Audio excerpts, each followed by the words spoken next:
आहेत, संजय जगताप आहेत, अतुल भातखळकर आहेत, रमेश कोरगावकर, राधाकृष्ण विखे पाटील आहेत, सुधीर मुनगट्टीवार आहेत, विक्रमसिंह सावंत आहेत, विनय कोरेजी, रोहित पवार, अतुल बेनके आणि आमचे मित्र आशिष शेलार एवढे जण बोललेले आहेत. या सर्वांनी अनेक विषय मांडलेत, काही सूचना केल्या आहेत, काही प्रश्न उपस्थित केले आहेत. कदाचित सर्व प्रश्नांना आणि सर्व शंका कुशंकांना मला ह्याच भाषणात उत्तर देता येणे शक्य नाही. काही राहून जातील, पण याचा अर्थ असं कृपया कोणी समजू नये की आपण विचारलेल्या कोणत्याही प्रश्नाला आमच्याकडे उत्तर नाही. प्रत्येक प्रश्नाला उत्तर आहे आणि आमच्या प्रत्येक कृतीला काही ना काहीतरी आधार आहे. खरं म्हणजे सगळे सदस्य बोलून गेल्यानंतर माझी अपेक्षा अशी होती की निदान मी उत्तर देताना ज्यांनी काही विचारले ते हजर राहिले असते तर बरं झालं असतं. याचं कारण मी दिवसभर माझ्या very good very good Sudhir भाऊ, मी काय सांगू तुम्हाला. मी माझ्या केबिन मध्ये बसलो होतो, माझी कामं चालू होती आणि सभागृहाचं कामकाज थोडंसं बघत होतो, ऐकत होतो आणि अचानक मला असा भास झाला की मी नटसम्राट बघतोय. मी आहे अथेल्लो, मी आहे हॅमलेट, मी अमुक, मी तमुक. आणि त्याच्यामध्ये शेवट असा मला केविलवाणा वाटला की कोणी किंमत देता का किंमत, कोणी किंमत देता का किंमत. सुधीर भाऊ, काय तुमचा वेश, काय तुमचा आवेश. चंद्रकांत दादा आणि थोडस देवेंद्रजींना भीती वाटायला लागली की आमचं कसं होणार. कारण ज्या तडफेने तुम्ही बोलत होतात, छान, अप्रतिम. काय कळेल काय होतं, जसं माझं झालंय तसं तुमचं पण थोडस झालंय. कलागुणांना वाव नाही मिळत ह्या क्षेत्रात. मी फोटोग्राफर आहे, गड किल्ल्यांची फोटोग्राफी केली, आता तो बंद आहे. सुधीर भाऊ, तुमच्यातला कलाकार हा कुठे लपून नाही राहत. जिथे जिथे संधी मिळते ना, तो असं उचंबोडून येत असतो, उचंबोडून येतो. असा कला ही जन्मजात असावी लागते आणि ती तुमच्यात आहे. सुधीर भाऊ, ती मारू नका प्लीज, ती मारू नका. ती अशी जिवंत ठेवा, अशी खळाळती असली पाहिजे. नाही मी माझं तसंच करू नका.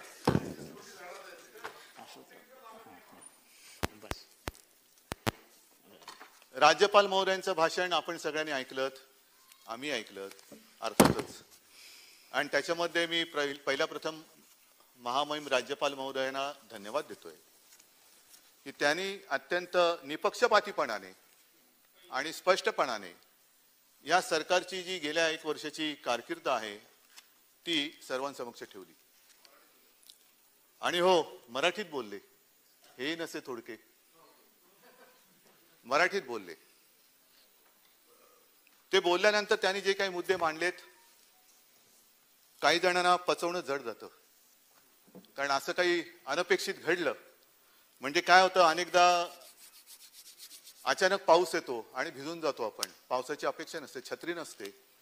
तसं अनपेक्षित असं काही काम चांगलं सरकारकडनं होईल अशी अपेक्षा नसताना ते झालंय आणि राज्यपालाने ते मान्यता त्याला दिलेली आहे. राज्यपाल आपणच म्हणतात तसं ही एक संस्था आहे, व्यक्ती नाही.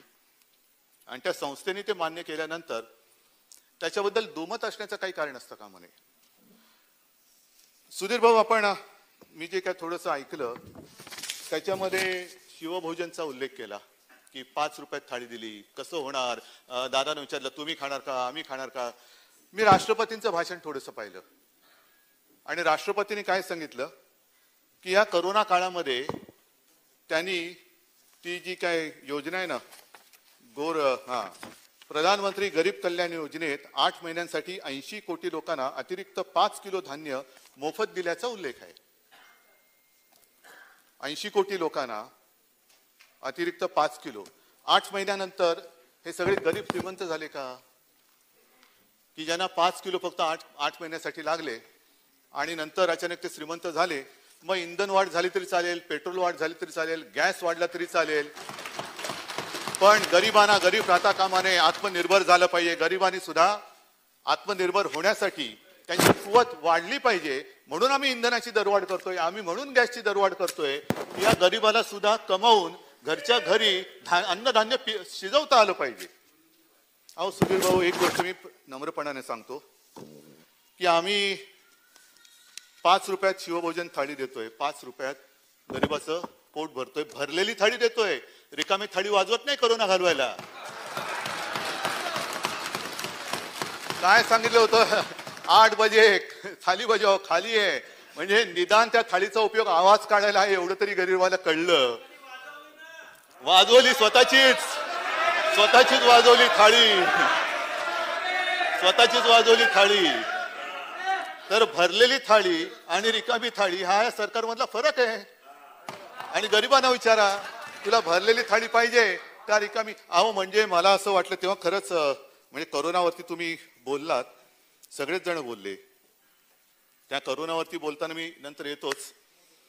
पण महत्वाचा मुद्दा जो राज्यपाल महोदयांनी मांडलाय तो आहे सीमा प्रश्न. आणि त्याच्या देवेंद्र मी तुम्हाला धन्यवाद देतोय, खरंच धन्यवाद देतोय, मनापासून धन्यवाद देतोय. कारण राज्याची अस्मिता ही अशी असायला पाहिजे. हे राजकीय वेश जोडे बेडे हे असतात, पण काही गोष्टी अशा असतात की तिथे आपले राजकारणातले जोडे अभिनिवेश बाजूला ठेवून राज्यासाठी एकत्र यावं लागतं. आणि त्याच्यासाठी तुम्ही सोबत येण्याचं मान्य केलेलं आहे. मनापासून तुम्हाला महाराष्ट्रातीलच नव्हे तर सीमा भागातील, कर्नाटक व्याप्त महाराष्ट्रातील मराठी बांधवांच्या आणि माता भगिनींच्या वतीने धन्यवाद देतोय. चला आपण जाऊ, केंद्राकडे जाऊ आणि कर्नाटक सरकार तिकडे कानडीची कशी सक्ती लागते माझ्या मराठी बांधवांवरती आणि भगिनीवरती, ती मोडून तोडून काढूया. आहे मोठा विषय आहे आणि त्याच्याबद्दल तुम्ही करतात. तसंच आणखीन एक विषय आहे, तो म्हणजे 1-2 दिवसापूर्वी आपला मराठी भाषा दिन झाला. हा मुख्यमंत्री म्हणून माझा दुसरा मराठी भाषा दिन, गौरव दिन. आणि त्या भाषा दिनाच्या निमित्ताने आपण म्हणत असतो की आम्ही मराठी भाषेला अभिजात भाषेचा दर्जा देऊ. आम्ही म्हणजे कोण? कोण देणार आहे? आपल्याकडनं सगळं दिलेलं आहे, जे जे काय लागतं त्या सगळ्या गोष्टी तिकडे दिलेल्या आहेत, नसतील तर त्याही देऊ. पण अजूनही केंद्राकडून माझ्या ह्या मातृभूमीला तिष्ठत उभं ठेवलेलं आहे. काय मराठी भिकारी आहे? काय महाराष्ट्र भिकारी आहे? काय आम्ही कटोरा घेऊन त्या दिल्लीच्या दारामध्ये उभे आहोत? छत्रपतींची भाषा ही भिकारी असू शकत नाही, छत्रपतींची भाषा आहे. जे हिंदुत्व तुम्ही म्हणता, त्या छत्रपतींनी पहिलं हिंदवी स्वराज्य स्थापन केलं, त्यांची ही मातृभाषा आहे, तीच माझी मातृभाषा आहे, तीच तुमची मातृभाषा आहे. आणि छत्रपती नसते तर तुमचं आमचं सोडून द्या, दिल्लीत बसलेत ते तरी असते का, हा पहिला विचार केला पाहिजे. आणि ज्या भाषेमुळे आपलं अस्तित्व आहे त्या भाषेला तिचा मान दर्जा द्यायला तुम्ही नाकारत आहात. हा करंटेपणा महाराष्ट्र कदापि विसरू शकत नाहीये. हा करंटेपणा आहे आणि या करंटेपणा कधी महाराष्ट्र विसरणार नाही. मराठी माती आणि मराठी माता हे विसरू शकत नाही.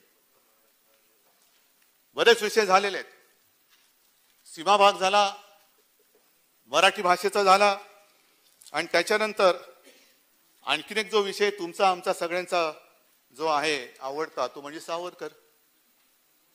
सावरकरांना भारतरत्न द्या हे पत्र 2 वेळेला गेलेले आहे.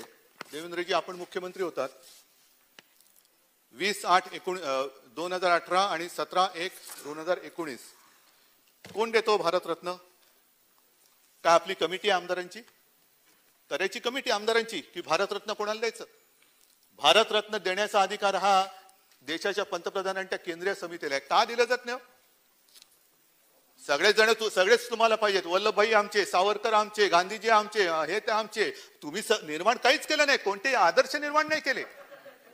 पण जे तयार आदर्श आहेत ते घ्यायचे आणि त्याच्यावरती आपला शिक्का मारायचा. म्हणजे मला कोणीतरी सांगितलं की आता आपला देश हा प्रत्येक क्रिकेटची मॅच जिंकल्याशिवाय राहणार नाही. का? तर स्टेडियमचं नाव बदललेलं आहे.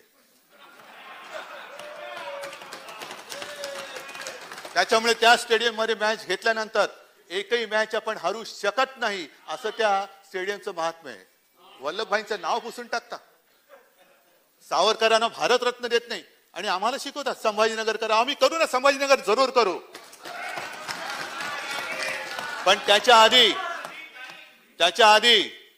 आधी मला ही पण तारीख पाहिजे की याच विधानसभेमध्ये आपण संभाजीनगर विमानतळाचं नामांतर केलेलं आहे. छत्रपती संभाजी महाराज विमानतळ. कोणाच्या दारी ते अडून ठेवले. आमच्या मराठी भाषेला अभिजात भाषेचा दर्जा देत नाही, जी छत्रपतींची भाषा. आणि आमच्या छत्रपती संभाजी महाराजांचं नाव विमानतळाला देत नाही, जो आमच्या छत्रपती शिवाजी महाराजांचा सुपुत्र. आणि आम्हाला हिंदुत्व शिकवता, हिंदुत्व शिकवता. बाकी तुमच्या कविता ज्या आहेत त्या आहेतच. मग अशी तुम्ही काय सांगितलं ना, हे मेरे वतन के लोगो, तसंच ती आता पटकन पुढे इकडे मिळाली पाहिजे, मेरे वतन के लोगो. तसं मी म्हणेन की आता अशी वेळ आलेली आहे, हे मेरे महाराष्ट्र के लोगो. आंख में भरलं पाणी नाही, महाराष्ट्र तरी डोळ्यात पाणी भरून जाणारं नाहीये. पूछ लो आंख का पाणी, आंखेचं डोळ्यात आलेलं पाणी पुसून टाक. आणि जो झूठ बोलते है उनकी, खत्म करो बेईमानी, खत्म करो बेईमानी.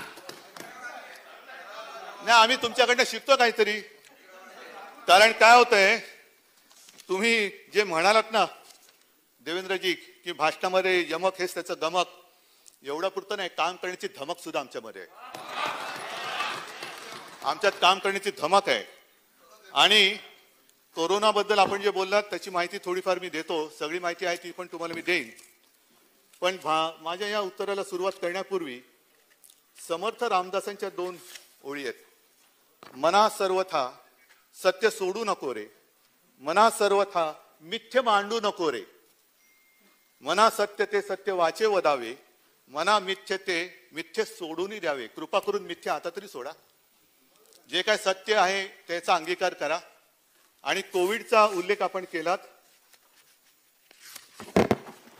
हा उल्लेख करताना मला तुम्ही ती सांगितलेली माधव भंडारींची गोष्ट आठवली. माधव नाही, नारायण. माधव तरी बरे होते.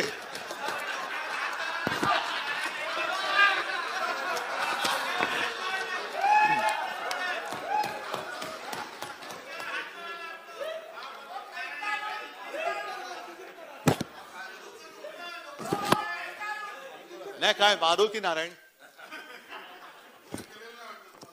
नाही ना, काय दोन्ही दिव्यच आहेत. तर त्या नारायण भंडारींची तुम्ही कथा सांगितली, लहानपणीची सांगितली. तर नारायण भंडारी मोठा होणार की नाही, त्याला मोठं करणार की नाही? एवढं मोफत धान्य वगैरे दिलं, तो खाऊन पिऊन शिवभोजन खाऊन मोठा होतो तो. आणि मग काय झालं, तो नारायण भंडारी गाव सोडून जातो. ही कथा आहे, तुम्ही तुमची ज्यांनी लिहिली त्यांनीच मला लिहून दिलेली आहे. आणि अनेक वर्षानंतर गावात येतो. गावात आल्यानंतर गुरुजींना भेटलं पाहिजे. गुरुजींच्या दारामध्ये एक मोठी गाडी उभी राहते. त्याच्यातनं हे नारायण भंडारी उतरतात, गुरुजींकडे जातात आणि उभे राहतात. ओळखतात का सर मला? त्याला तुला कोण नाही ओळखणार, तू तर नारायण भंडारी, तुला रोज टीव्हीवर बघतो मी. काय बोलतोस म्हणे. अगदी गांजापासून पतंगाच्या मांजापर्यंत, न्यूयॉर्क पासून आपल्या गावापर्यंत, आणि जमिनीतल्या पाण्यापासून मंगळावरच्या पाण्यापर्यंत. कसं काय बाबा तुला, कसं काय तू, मी तर तुला शिकवलं नाही. ते मला तुमचं सोडून द्यावं, मला नवीन गुरु सापडला. आणि ज्या क्षेत्रामध्ये मी आहे ना तिकडे असंच बोलावं लागतं, माहिती नसली तरी जोरात बोलावं लागतं. तसं मी बोलतो. त्याला वा वा वा वा वा वा, बरं तू सांग आता कसा काय आलास? ते म्हणे आता काही नाही, आता म्हणे मी सरकारच्या कोविड काळातल्या आरोग्य सेवेमधला भ्रष्टाचार त्याच्यावरती टीका करून आलो. अरे काहीतरी चांगलं केलंस, खूप चांगलं केलंस. मग आता आलाच आहेस तर जेवून जा. त्याला जेवणार कसा, मला परत प्रेस कॉन्फरन्स आहे. आता रे कसली प्रेस कॉन्फरन्स? त्याला मगाशी त्या हॉस्पिटलच्या ह्याच्यातला सगळा भ्रष्टाचार काढला. आता प्रेस कॉन्फरन्स अशी आहे की हॉस्पिटलमध्ये ज्यांनी लाच घेतली त्यांच्यावरती कारवाई कराल तर याद राखा, खबरदार, आम्ही ठामपणे त्यांच्या पाठीशी आहोत, हे सांगण्यासाठी प्रेस घ्यायची. तर हे असे नारायण भंडारी गावोगावी असतात.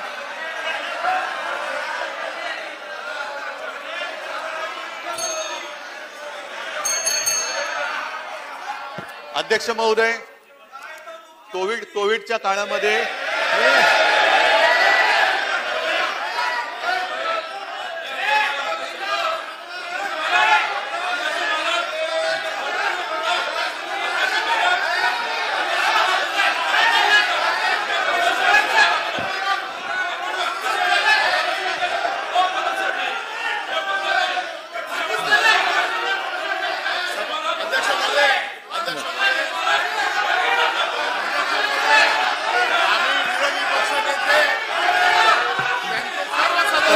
बोलतात, परत साहेब बोलतात, परत साहेब बोलतात. अध्यक्ष महोदय, आम्ही विरोधी पक्षनेत्यांचं भाषण फार शांतपणे ऐकलं, सुधीर भाऊंचं भाषण फार शांतपणे ऐकलं, आशिष शेलार, आपण सगळ्यांची भाषण आम्ही शांतपणे ऐकली.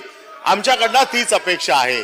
आपल्याला काही गोष्टी पचत नसतील तर कशा पचवतील त्या पचवून घ्या, परंतु मुख्यमंत्री ज्या वेळेला बोलतायत त्यावेळेला एकेरी भाषेचा वगैरे उल्लेख करू नका. आपल्या सदस्यांना समज द्या, अन्यथा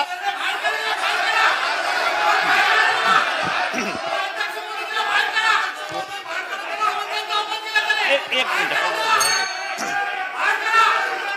महोदय, मुख्यमंत्री कुठल्याही पक्षाचे असले तरी ते सन्माननीय पद आहे.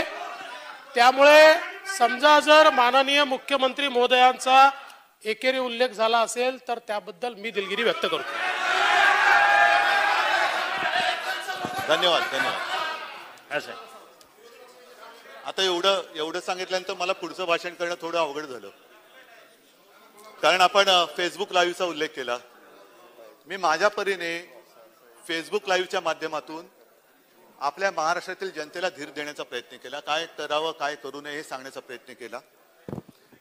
आणि त्याचा परिणाम असा झाला की ज्या काही व्यक्तींनी मला संपर्क केला, जे काही माझ्याकडे संदेश आले, फीडबॅक आला, त्याच्यात महाराष्ट्राची जनता, त्यांच्या परिवारातील एक मला मानायला लागलं. हे माझ्या आयुष्यातील मोठी कमाई आहे, ही मोठी कमाई आहे. पण मी नेमकं काय करत होतो? आज जी परिस्थिती निर्माण झालेली आहे, करोना पुन्हा दुसरी लाट येते की काय अशी शक्यता आहे, रुग्णसंख्या वाढते आहे, का वाढते आहे, कशी वाढते, हा एक मुद्दा आहेच. लॉकडाऊन करायचे की नाही करायचा. पण मी नेमकं हेच सांगत होतो फेसबुक लाईव्ह मध्ये. मी सगळ्यांना सांगत होतो की तुम्ही असा गलथानपणा करू नका की हा व्हायरस आहे, हा म्हणतोय मी पुन्हा येईन, काळजी घ्या. दुर्दैवाने थोडंसं इकडे तिकडे झालं आणि व्हायरस परत आला. आता त्याच्यामध्ये ज्या काही योजना आपण राबवल्या, माझे कुटुंब माझी जबाबदारी, त्याचं फलित आपल्याला माहिती आहे. संपूर्ण महाराष्ट्रामध्ये आपली आरोग्य सेविका असतील, इतर महसूल वगैरे काय असेल त्या एकदा दोनदा गेले, विचारपूस केली, कोणाला सहव्याधी आहेत का त्यांची चौकशी केली. आणि त्याचा उपयोग आता होतोय की कोणाला वॅक्सिन द्यायचं, कोणाला काय कसं ट्रीटमेंट द्यायची, तसं तो होतोय. आणि आताची सुद्धा जी मोहीम आहे, मी जबाबदार, देवेंद्रजी आपण बोलत की हे केलं म्हणजे इकडे माझं कुटुंब माझी जबाबदारी, इकडे मी जबाबदार, मग सरकार काय करते? सरकार असं नाहीये. सरकार खबरदारी घेते, नक्की घेते. आणि ज्या काही गोष्टी आम्ही त्याची वाढ केलेली आहे, देशामधलं सगळ्यात मोठं जम्बो हॉस्पिटल आहे आपण पहिल्यांदा केलं, त्याच्यामध्ये किती रुग्णसंख्या, किती बरं केलं हे पण आहे. नंतर एक महत्वाचा मुद्दा आधी मी बोलून घेतो की ज्या केंद्रीय आर्थिक पाहणीचा उल्लेख आपण केला, त्या केंद्रीय आर्थिक पाहणी अहवालाचा जो काही एक सगळा गोतावळा असतो त्याच्यामध्ये कोण असतं, कोण आहे, मी सहज चौकशी केली. त्याच्यात किती तज्ज्ञ आहेत, किती डॉक्टर्स आहेत, किती त्यांना कोरोनाबद्दल माहिती आहे. तर मला माहिती मिळाली ती अशी की ज्यांनी नोटबंदीच्या वेळेला त्याची स्तुती केली होती ती महनीय व्यक्ती याचे अध्यक्ष आहेत. डॉक्टर आहेत, नक्की डॉक्टर आहेत, पण अर्थशास्त्राचे डॉक्टर आहेत. आता मला एक कळत नाही की ह्या आरोग्याच्या या प्रश्नामध्ये किंवा आपत्ती काळामध्ये अर्थशास्त्राचे डॉक्टर बरे की वैद्यकीय शास्त्रातल्या डॉक्टरचा कंपाऊंडर बरा, ज्याला काहीतरी औषधं बघतो. म्हणजे हे सांगा ना, डॉक्टर आहे कसला, आणि ते अर्थशास्त्राचे डॉक्टर सांगणार काय आहे, ही काय थट्टा आहे, देशाची थट्टा आहे, राज्याची थट्टा आहे. आणि कशावर नाही आधी निष्कर्ष काढले? तर त्यांनी बिहार आणि त्या सगळ्या राज्यांची तुलना केली आणि मग निष्कर्ष काढले. या बिहारमध्ये मला त्या राज्याबद्दल काही म्हणायचं नाहीये, मी हा निष्कर्ष नाही काढलेला, पण त्यांनी जो काही निष्कर्ष काढलेला आहे तो निष्कर्ष ज्या बिहारला समोर धरून काढलेला आहे, त्या बिहारबद्दलचा, बिहारच्या या कोविड मधला जो काही फोलपणा आहे, त्या इंडियन एक्सप्रेसनी ही संपूर्ण लेख मला बाहेर काढून लिहून ती उघडी केलेली आहे. मोबाईल नंबर किती खोटे आहेत, 0000 चे मोबाईल नंबर किती आहेत, चाचण्या किती होतात, आणखीन काय किती होतं. मग हे सगळे निकष धरून तुम्ही या आपल्या महाराष्ट्राला बदनाम करणार आणि आपल्या यंत्रणेवरती विश्वास न ठेवता तुम्ही या खातूरमातूर जी कोणी लोक निष्कर्ष काढतात त्यांच्यावरती विश्वास ठेवून आपला महाराष्ट्र बदनाम करणार. आहे आपल्याकडे रुग्णसंख्या आहे, पण ती खरी आहे. एक सुद्धा रुग्ण आपण लपवलेला नाही आणि एक सुद्धा मृत्यू दुर्दैवाने याच्यात झालाय तो आपण लपवलेला नाही, लपू देणार नाही. ज्या वेळेला याची सुरुवात झाली मार्च एप्रिल मे मध्ये, ते जे काही सगळं वातावरण होतं फार भयानक होतं. मी मानतो तेव्हा हॉस्पिटल्स नव्हते, बेड्स नव्हते, अँब्युलन्स नव्हते, ऑक्सिजन नव्हता, औषधं नव्हती, औषधं आज पण नाहीयेत. आणि मग जे मृत्यू होत होते, अचानक रुग्ण यायचा, त्याचा स्वॅब टेस्टला गेल्यानंतर तो त्याचा रिपोर्ट येईपर्यंत त्याचा मृत्यू व्हायचा. आणि कारण काय असायचं? कार्डियक फेल्युअर, किडनी फेल किंवा हेवी डायबिटीस. आणि तो मृत्यू झाल्यानंतर मग त्याचा रिपोर्ट यायचा की हा कोविड पॉझिटिव्ह सुद्धा होता. मग काय करायचं? मी सांगितलं अजिबात लपवाछपी करायची नाही. अंडरलाईन कोविड हा सुद्धा कोविड मध्ये मृत्यू म्हणून त्याच्यात धरा. आणि म्हणून आपली मृत्यू जी संख्या आहे ती दुर्दैवानी जी खरी आहे ती आपण आहे ती दाखवली. आपल्याकडे सुद्धा ज्या काही टेस्ट होत आहेत त्या टेस्टमध्ये जवळपास 70 ते 80% टेस्ट ह्या RT-PCR होत आहेत. रॅपिड अँटीजन टेस्ट त्याचा एक तुम्हाला माहिती आहे, आणि RT-PCR किती आहे, त्याची अचूकता किती आहे हे सगळ्यांना माहिती आहे. म्हणून आपण सगळे इकडे सभागृहात येताना आपण रॅपिड अँटीजन टेस्ट नाही RT-PCR करतो आहोत. आणि ह्या टेस्ट केल्यानंतर जे काही आकडे आहेत ते खरे आकडे हे आपण दाखवतो. हे मी म्हटलं ना, खोटे फोन नंबर, बनावट नावं, कोविड चाचण्यांमध्ये डेटामध्ये संसर्ग, ह्या सगळ्या आपण खऱ्या आहेत त्या त्याच्यामध्ये देतो आहोत. खोटेपणा करायचा असता तर कधी करू शकलो असतो, पण खोटेपणा करणं हा आमच्या रक्तामध्ये आहे. खोटं बोलणं, मग ते बंद दाराआड जरी का असेल, पण आयुष्यात कधी खोटं बोललेलं नाही आणि खोटं बोलणार नाही.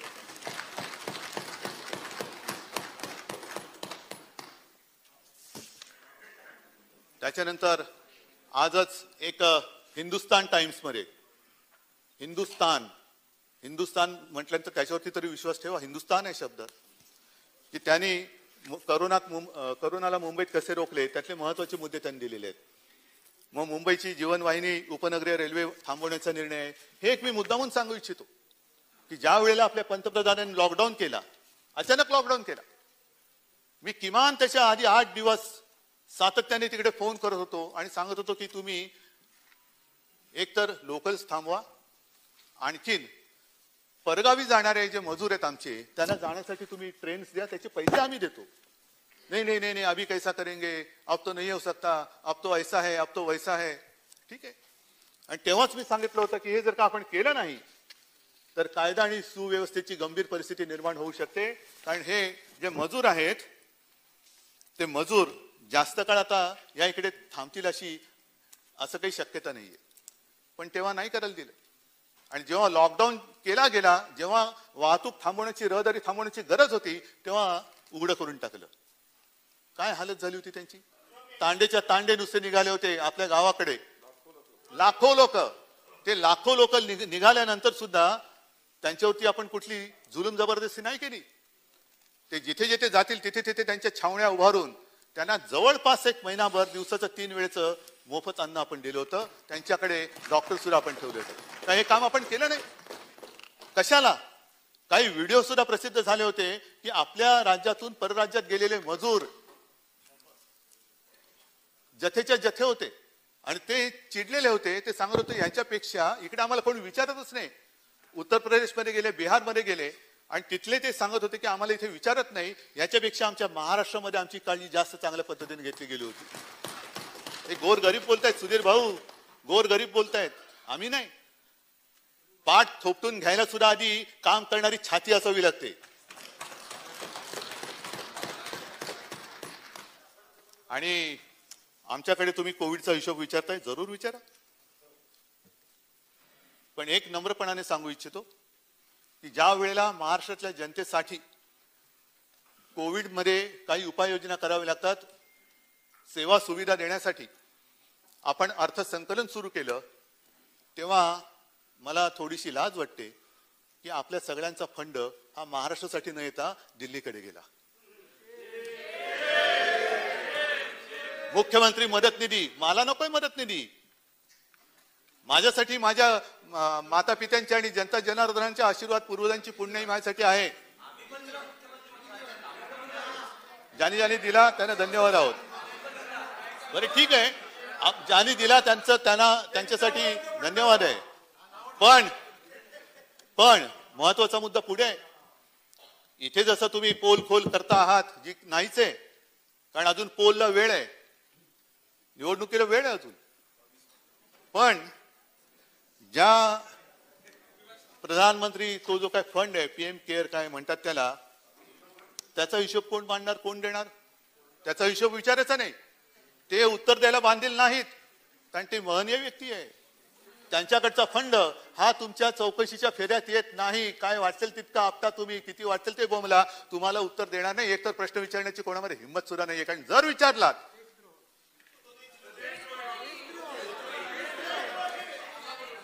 काही परिस्थिती आलेली आहे की मी काही बोलण्याच्या आधीच लोकांच्या मनातून येतं की प्रश्न विचारला का देशद्रोह. ही लोकशाही, ही इथली लोकशाही. आणि मग मी सांगतो की कोविड काळमध्ये जे काही केलेलं आहे हे मी दरवेळेला फेसबुक लाईव्हच्या माध्यमातून सांगितले, पण काही थोडंसं तुम्हाला पुन्हा सांगतो. प्रत्येक जिल्ह्यात टास्क फोर्सची निर्मिती केलेली आहे. ऑक्सिजन व्यवस्थापन आणि उत्पादनावरती नियंत्रण आणलं होतं. तेव्हा खासगी रुग्णालयात 80% ज्या रुग्णशय्या आहेत त्या आपण कोविडसाठी रिझर्व्ह केल्या होत्या. आणि महात्मा फुले जनआरोग्य योजनेचा लाभ आशिषजी 60,000 नाही, त्याच्या आधी 5 लाख आकडा आहे. 5,58,059 कोविड रुग्णांना आपण त्याची करून दिलेली आहे.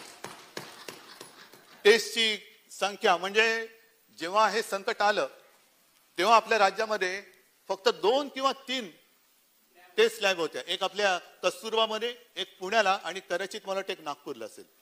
आता या खाजगी आणि सरकारी मिळून जवळपास 500च्या आसपास चाचणी केंद्र आपण राज्यात निर्माण केलेली आहेत. आणि तिकडे सुद्धा आज दिवसा गणित म्हणजे एकट्या मुंबईमध्ये सुद्धा 20 ते 25,000 चाचण्या आता रोजच्या होत आहेत. ही आपली एक उपलब्धता आहे.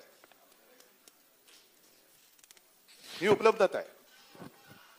अनेक गोष्टी आपण केलेल्या आहेत.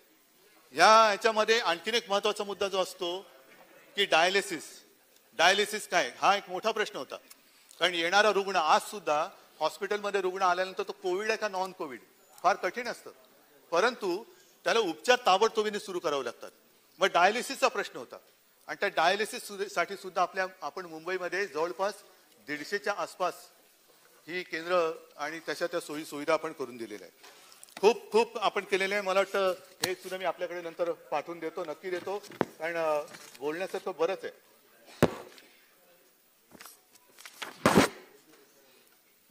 ही सगळी माहितीच आहे. आता महत्वाचा प्रश्न असा आहे की या सगळ्या काळामध्ये एक आता हे जागतिक सत्य आहे की ही संसर्गाची साखळी तोडण्यासाठी आता तरी प्रभावी हत्यार हे लॉकडाऊन आहे. लॉकडाऊन करायचं का? आमची नाही इच्छा. आम्हाला कोणाला काही गंमत नाही वाटत आहे की गोरगरिबांची रोजीरोटीची साधनं आहेत त्याची चूल विझवणं हे कोणत्याही सरकारचं कर्तव्य असू शकत नाही. ह्या सरकारचं सुद्धा नक्कीच नाहीये. उलट गोरगरिबाची चूल जी कधी पेटली नसेल ती देणं हे काम आहे. चूल का बोललो? कारण पुन्हा गॅस मागलेला आहे आणि पुन्हा आपण चुलीकडे आलेलो आहोत. योजनेचा धूर निघतोय, गॅस वाढत चाललेला आहे. म्हणजे पेट्रोलची सेंचुरी आणि गॅसची हजारी. हे आत्मनिर्भर गरीबाला सुद्धा तेवढी ताकद आली पाहिजे. तर लॉकडाऊन करायचा का? व्यापाऱ्यांची चिंता जरूर करा. शेटजींची म्हणजे व्यापाऱ्यांची चिंता जरूर करा. आम्हालाही आहे. हसणार का काय त्याच्यात?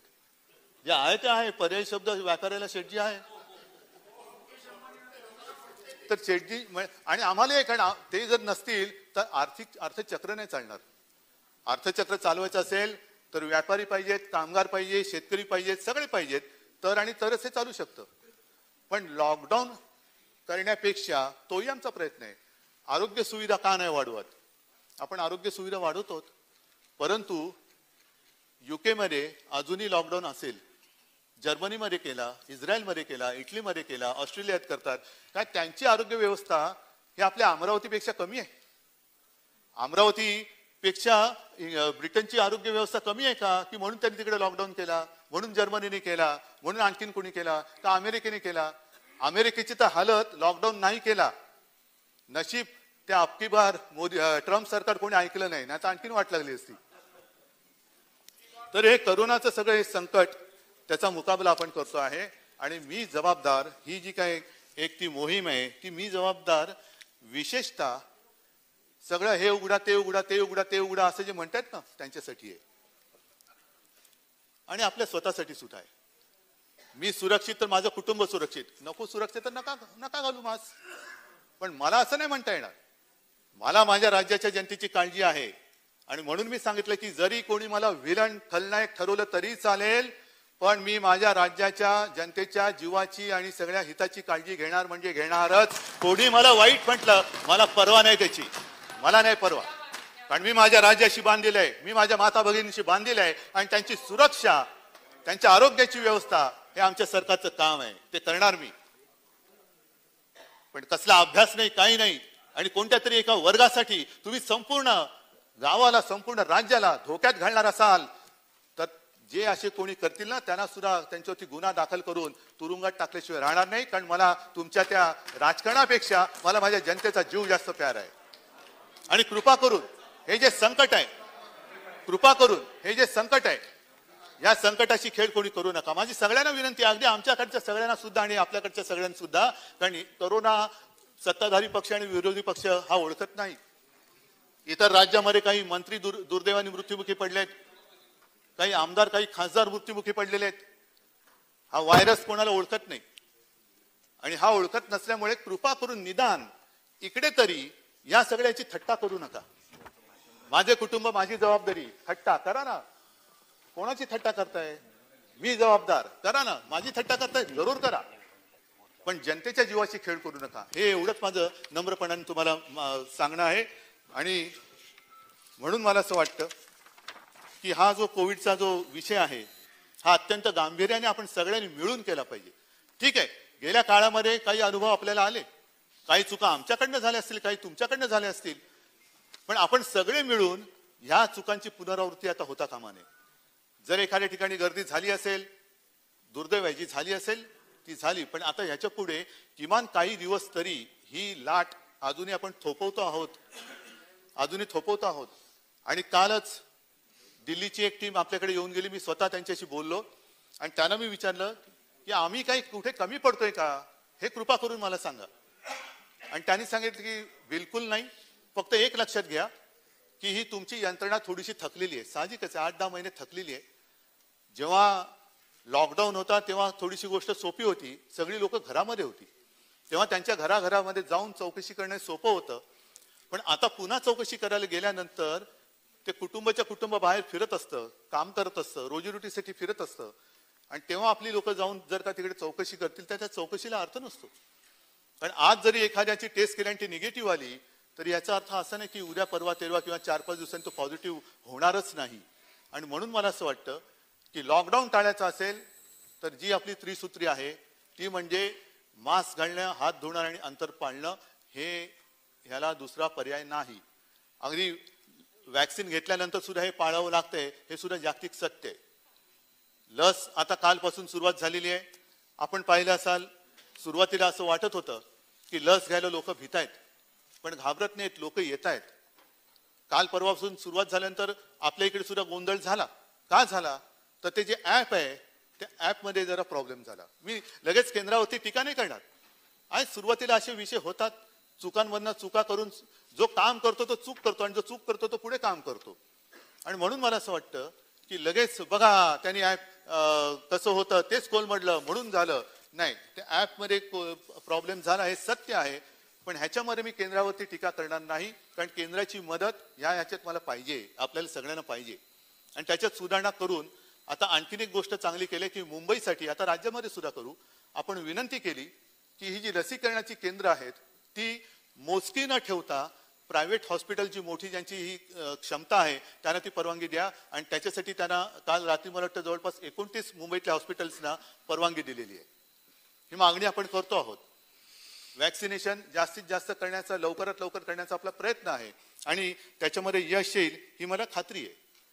त्याच्यानंतर आपण देवेंद्रजी आणखीन एक सूचना केली, ती सुद्धा मला वाटतं आम्ही विचारत नाही, ती सुद्धा आपल्याला करायला हरकत नाही दादा. ती म्हणजे संत नामदेव.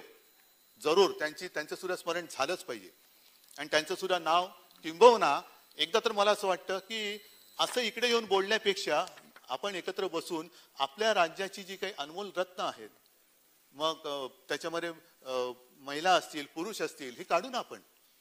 कारण आपल्या ह्या सगळ्याचा ते होते म्हणून आपण आहोत हा मनात विचार असेल तर आपण एकत्र मिळून ही नावं काढू आणि त्यांचं मोठेपण, आपण मोठे म्हणतो म्हणून ते नाही मोठे होत, ते मोठे होते म्हणून आपण आहोत, तर हे आपलं ऋण व्यक्त करणं हे आपलं कर्तव्य आहे.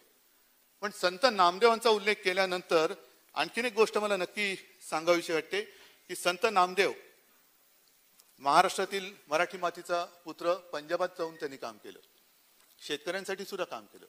आज पंजाबचा शेतकरी रस्त्यावरती आहे, त्याच्यासाठी सुद्धा काम केलं पाहिजे.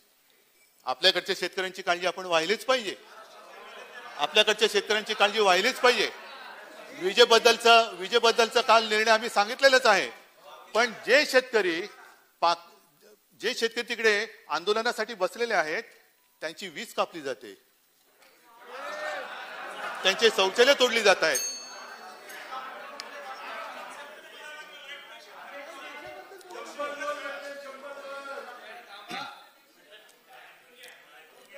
त्यांची वीज तोडली जाते, पाणी तोडलं जाते, टॉयलेट तोडली जात आहेत. एवढंच नाहीये तर ते आपल्या देशाच्या, या सार्वभौम देशाच्या राजधानीत येऊ नये म्हणून त्यांच्या मार्गामध्ये खिळे टाकले जात आहेत. ज्या तारांचं कुंपण देशाच्या सीमेवर असायला पाहिजे ते तारांचं कुंपण त्यांच्या आणि त्यांच्या हक्काच्या दिल्लीत राजधानीसाठी मध्ये टाकले जात आहे. म्हणजे शेतकऱ्याच्या मार्गात खिळे आणि चीन दिसला तर पळे. शेतकऱ्याच्या मार्गात खिळे आणि चीन दिसला तर पळे, मग तिकडे काहीच नाहीये. मग ही जी काही सगळी बंदोबस्त आहे ना, हे तिकडे जर का केला असता तर चीन जो काय आत घुसतोय तो घुसला नसता. बांगलादेश असेल, पाकिस्तान असेल, या सीमारेषा उघड्या, तिकडनं घुसखोर येत आहेत, अतिरेकी येतात, पण शेतकरी त्याच्या राजधानीत येता कामा नये म्हणून तुम्ही त्यांच्या मार्गात खिळे टाकताय. काय शेतकरी अतिरेकी आहे? काय शेतकरी गुन्हेगार आहे? काय शेतकरी देशद्रोही आहे? असं समजू नका की देश ही तुमची खाजगी मालमत्ता नाहीये, देश ही या शेतकऱ्यांची सुद्धा मालमत्ता आहे.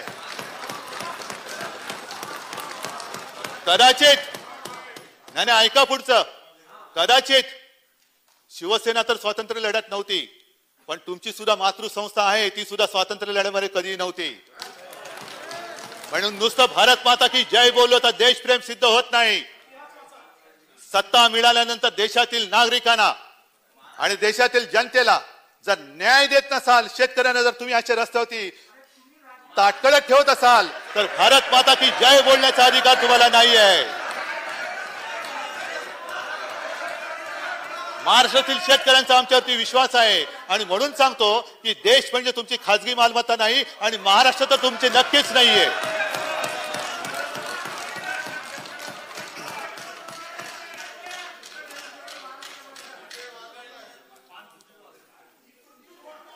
कृषीबद्दल मी नक्की सांगेन, कारण शेतकऱ्याचा विषय आल्यानंतर कृषीबद्दल बोललंच पाहिजे.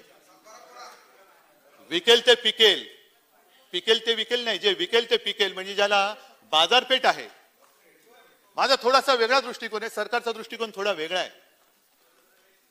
पुढच्या वर्षी कोणतं पीक, कोणत्या पिकाला आणि काय पिकाचा कोणत्या दर्जाला ही मागणी असणार आहे, त्याचा एक मार्केट सर्व्हे करून शेतकऱ्यांना सांगायचं की तुला आम्ही सगळे देतो, बियाणे देतो, पण ते ह्या दर्जाचंच बियाणे असेल की या दर्जाचंच तुझं धान असेल, या दर्जाचंच सोयाबीन असेल, या दर्जाचीच तूर असेल, जे काय असेल ते असेल, पण त्याला मार्केट असेल. म्हणजे त्याला नुसती हमी भाव नाही, हमखास भाव हा मिळाला पाहिजे, हे आमच्या सरकारचं धोरण आहे आणि त्याची सुरुवात करतोय.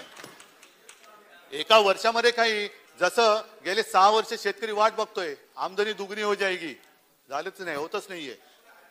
गॅस दुप्पट झाला, इंधन दुप्पट झालं ना, ते म्हणून तर सायकलवरनं आले, नशीब सायकलीचे दर नाही वाढवले. नाहीतर सायकलीत हवा भरण्याची सुद्धा दर वाढवून ठेवा.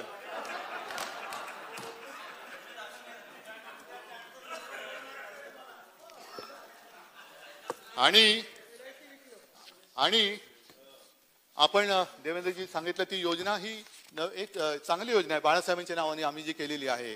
आणि आपण सुद्धा म्हणालात की अरे हा ते एक राहिलं विदर्भाचं माझं आजोळ मी नाही विसरलो, पण माझं आजोळ माझ्यापासून तोडण्याचा विचार तुमच्या मनामध्ये तो पहिला सोडून द्या. विदर्भ वेगळा होणार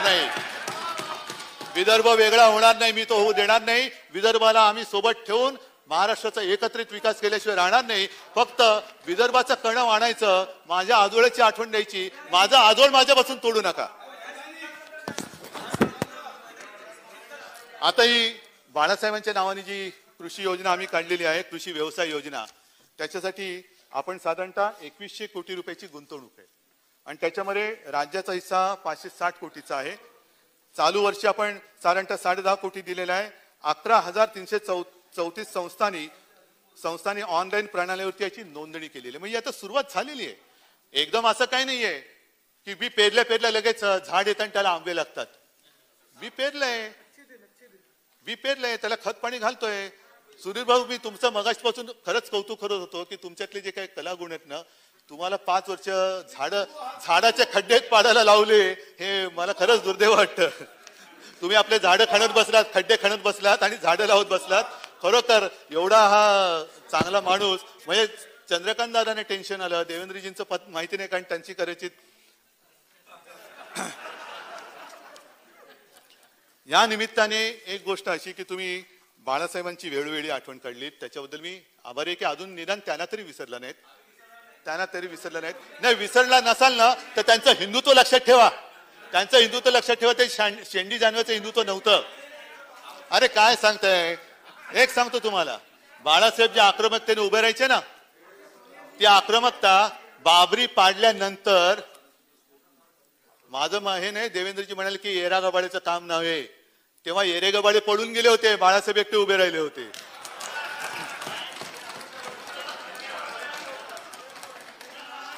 म्हणजे आता विषय असा झालेला आहे, बाबरी कोणी पाडली आम्हाला माहित नाही, बाबरी आम्ही पाडलेली नाहीये. शिवसेना प्रमुखांनी सांगितले जर ते माझे शिवसैनिक असतील तर त्यांचा मला अभिमान आहे, नुसता अभिमान तर गर्व आहे. म्हणजे बाबरी पाडली कोणी, आम्ही नाही पाडली. 6 वर्ष केंद्रात सत्ता असताना सुद्धा राम मंदिरासाठी कायदा करा, कायदा केला नाही. राम मंदिराचा निर्णय कोणी दिला, सुप्रीम कोर्टाने दिला. आणि आता राम मंदिरासाठी घराघरात जाऊन पैसे मागताय, म्हणजे पैसे दिले कोणी, जनतेने दिले, पण आमचं नाव आलं पाहिजे. तर बाबरीच्या वेळेला आक्रमकतेने उभे राहणारे, हिमतेने उभे राहणारे शिवसेना प्रमुख तुम्हाला आठवत आहे. ज्या वेळेला काश्मीरमधून हिंदू पंडित निराधार होऊन निर्वासिताचं जीणं आपल्या देशात जगत होते, हे सुद्धा येरागाबाळचं काम नव्हतं. हे शिवसेना प्रमुखांनी केलं, म्हणून काश्मीरच्या हिंदू पंडितांना आपल्या या हिंदुस्थानामध्ये स्थान मिळालं, घर मिळालं, रोजीरोटी मिळाली. हे येरागाबाळचं काम नव्हतं.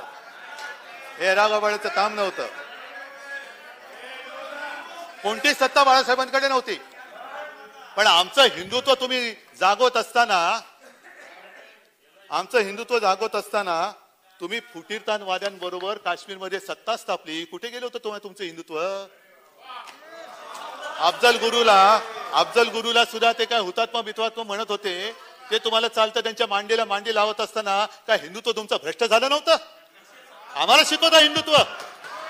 370 कलम काढल्यानंतर सुद्धा आणि तुम्ही सत्तेत असताना सुद्धा किती निर्वासित झालेल्या हिंदू पंडितांना घरं दिली, त्याचा हिशोब पहिला मांडा आणि मग आमच्या अंगावरती या. हिंदुत्वाच्या गप्पा आम्हाला शिकवू नका, तेवढी तुमची पात्रता नाहीये. आणि ज्या बाळासाहेबांची तुम्ही आठवण काढतात, त्या बाळासाहेबांच्या खोलीमध्ये जरा थांबा जरा, कारण हा जो विषय मांडतोय तो सगळ्यांना कळला पाहिजे. हा मी पुन्हा सांगतोय, ज्या बाळासाहेबांची तुम्ही आठवण करताय, काय उमाळे येतात तुम्हाला. पण त्याच बाळासाहेबांच्या खोलीमध्ये बंद दाराआड, दाराच्या बाहेर देवेंद्र होते, का त्यांना दाराच्या बाहेर ठेवलं तर मला माहिती नाहीये. पण मी आणि अमित शहा हे बसून ज्या काही पुढच्या वाटचालीची आम्ही आखणी केली होती. निर्लज्जपणाने हा शब्द मी मुद्दामून वापरतोय, असंसदीय असला तरी वापरतोय. निर्लज्जपणाने आठ ठरलेली गोष्ट तुम्ही बाहेर पडून नाकारून टाकता. हे तुमचं हिंदुत्व, हे तुमचं बाळासाहेबांचं प्रेम.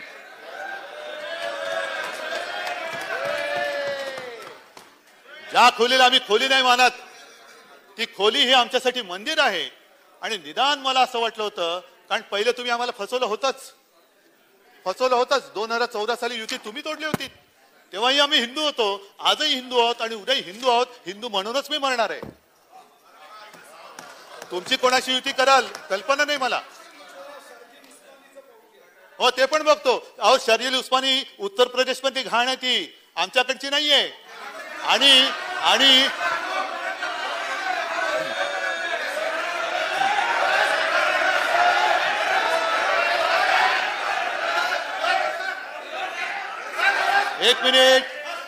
एक मिनिट शर्जील उस्मानी बद्दल माननीय विरोधी पक्षनेते असे म्हणाले की तो पाताळात गेला तरी आम्ही शोधून काढू. कधी जाणार?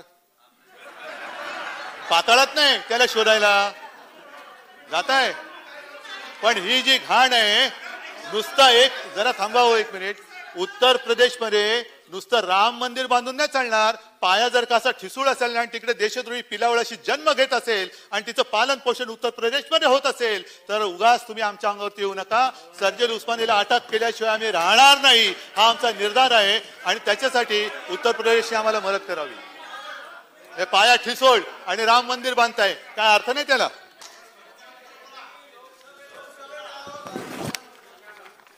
आणि जसं हे तुम्ही आमचं हिंदुत्व सांगता, ही मजबुरी आहे, आमची आहे, तुमची आहे, सगळ्यांची आहे. सांगतो, संघमुक्त भारत करणाऱ्या नितीश कुमारना डोक्यावरती घेऊन गणपती बाप्पा करावं लागतंय तुम्हाला. काय हे तुमचं दुर्दैव. संघमुक्त भारत आणि त्याला येरे बाळा, येरे माझ्या महार आहे, काय मला कळत नाही. रामविलास पासवानना मांडीवरती घ्यावं लागलं असतं. छे, काय तुमची हिंदुत्व आणि काय तुमची नीती आणि काय तुमची, काय देव जाणे. जाऊ द्या.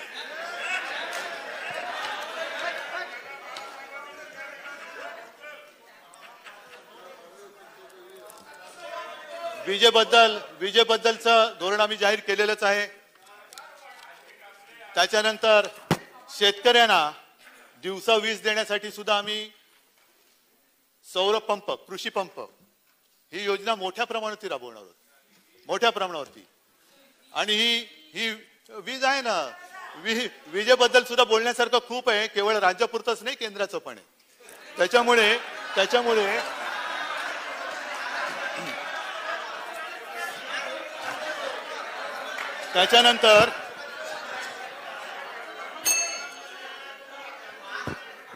त्याच्यानंतर शेतकऱ्यांबद्दल बोलतो, कारण शेतकऱ्यांसाठी बोलतो, कारण शेतकऱ्यांसाठी जलयुक्त शिवारी योजना होती.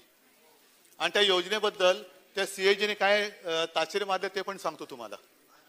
त्यांनी सांगितले की अंमलबजावणी केलेल्या 34 जिल्ह्यांपैकी जास्त खर्च झालेल्या अहमदनगर, बीड, बुलढाणा, पालघर वगैरे वगैरे याच्यामध्ये 120 गावांची निवड करण्यात आली.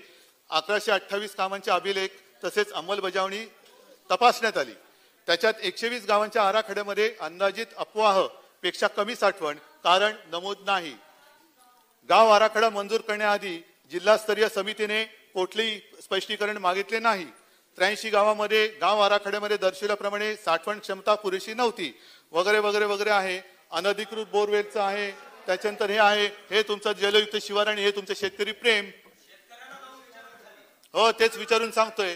आणि जर कॅगचा अहवाल जर का मानायचं नसेल तर कॅग संस्था रद्द करा.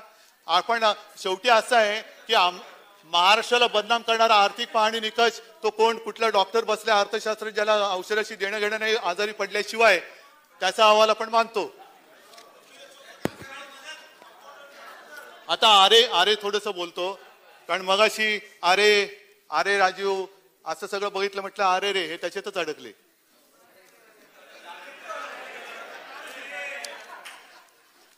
आता आरे बद्दल असं आहे की आरे किंबहुना मेट्रो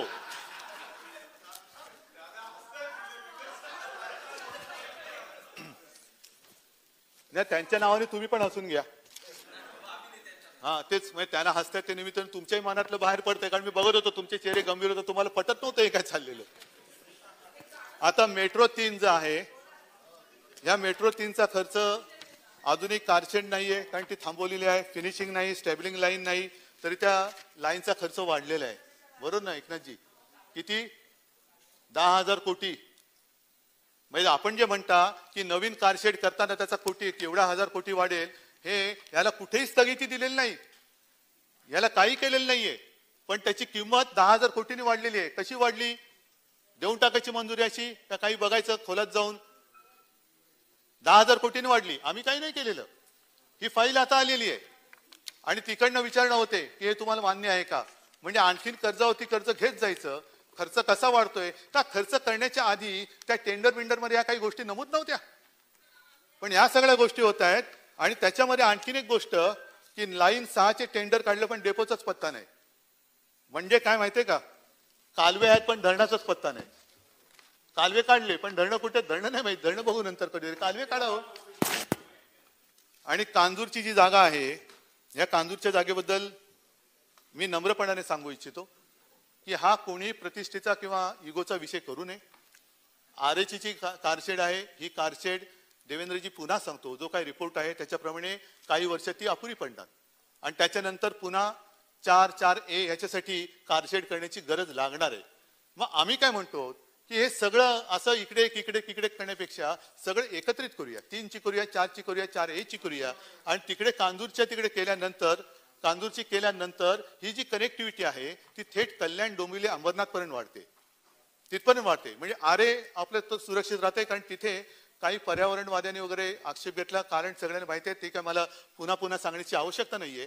पण जर का अधिक चांगला मार्ग निघत असेल आणि जागेच्या मालकी हक्काचा जो विषय आहे तो अजून कोर्टात आहे. ही जागा केंद्र म्हणतं त्यांची, आपण म्हणतो आपली आहे, मध्येच एक कोणतरी म्हणतं तो त्याच्यावरती लीजवरती होते, ती आहे. पण याचा अर्थ असा नाही की तिकडे काही होऊ शकत नाहीये.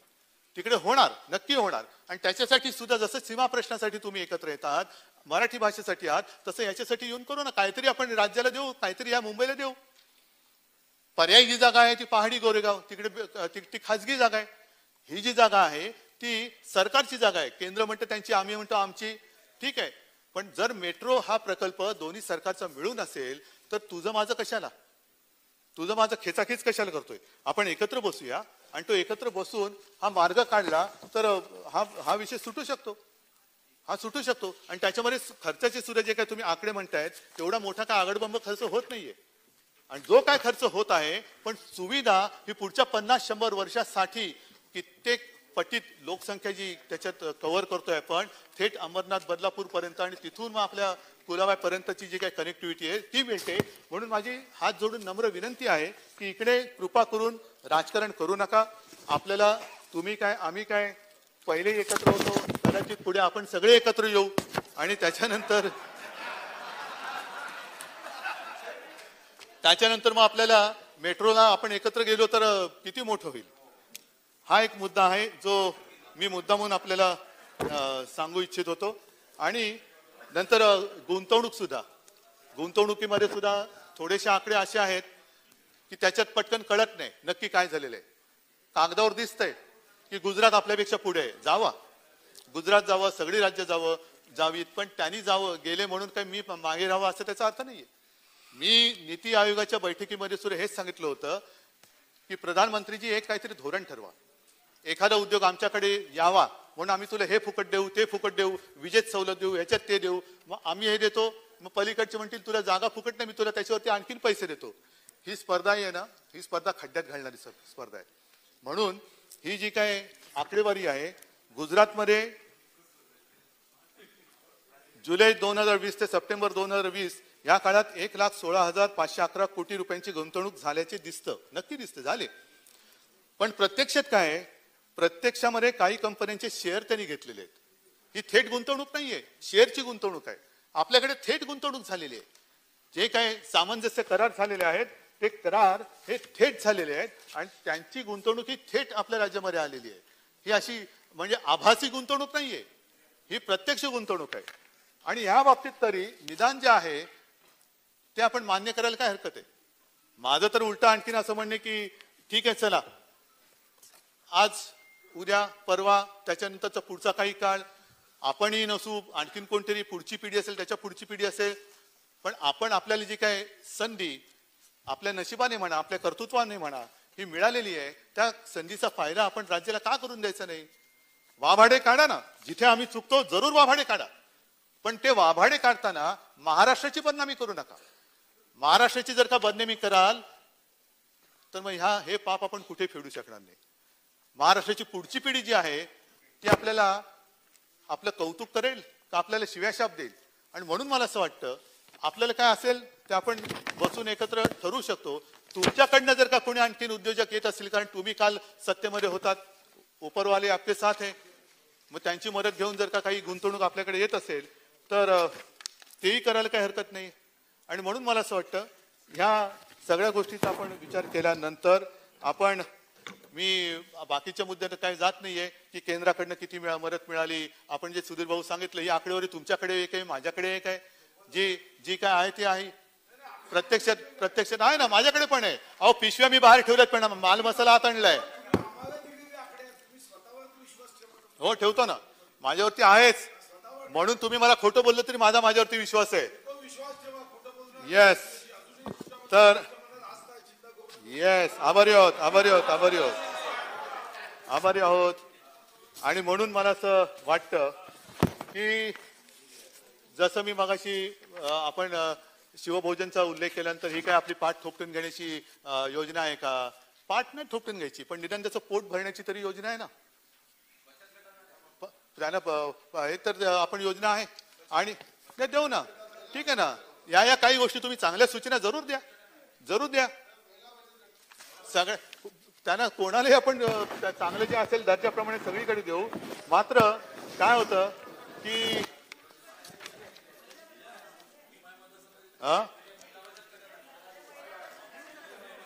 सगळ्यांना देऊ शकतो.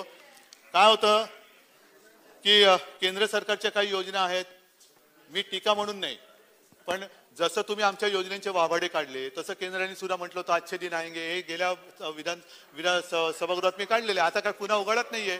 आजच पेपरमध्ये बातमी आली, गॅसच्या किमती वाढल्या, सगळं वाढलं.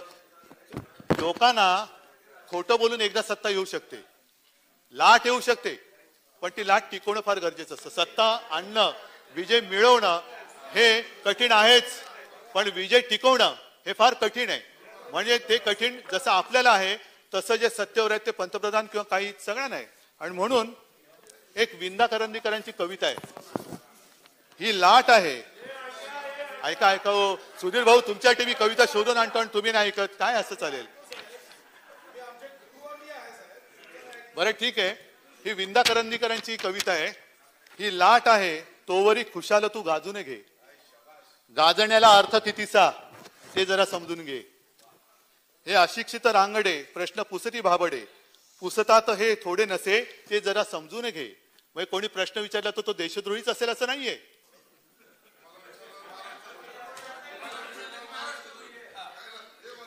कोणी तुम्हाला प्रश्न विचारला म्हणजे तो देशद्रोही असं नाहीये.